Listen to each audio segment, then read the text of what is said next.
So here's the situation.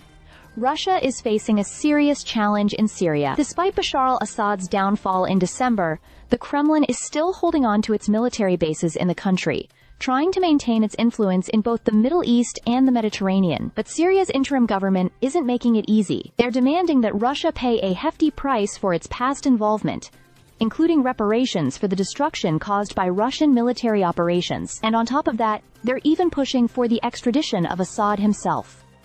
Now, why is this such a big deal for Moscow? Well, first off, Assad has been a longtime ally of Putin. Handing him over could expose some uncomfortable truths, like Russia's direct role in war crimes, from bombing civilian areas to the alleged use of chemical weapons. That's not a narrative the Kremlin wants out in the open.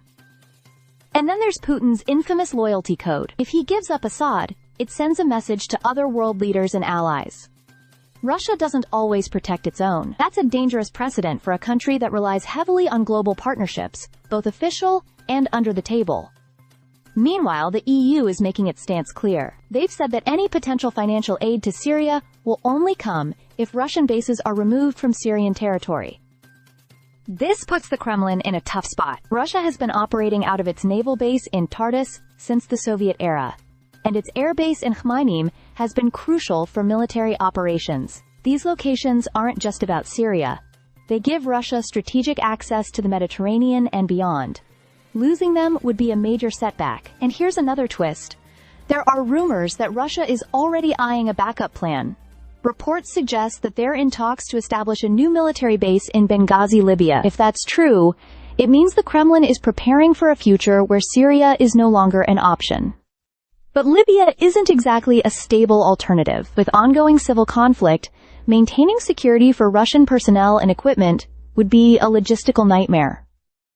So, what happens next? Right now, Russia's presence in Syria is shrinking.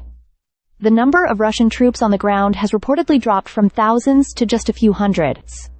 The rebels in Syria are gaining ground, and the situation around Russian bases is becoming more precarious. If the pressure keeps mounting, Moscow may have no choice but to scale back even further, or make some tough compromises to hold on to what's left. Either way, this is a major shift in Russia's geopolitical strategy, and the consequences will be felt far beyond Syria's borders. Stay subscribed for more videos.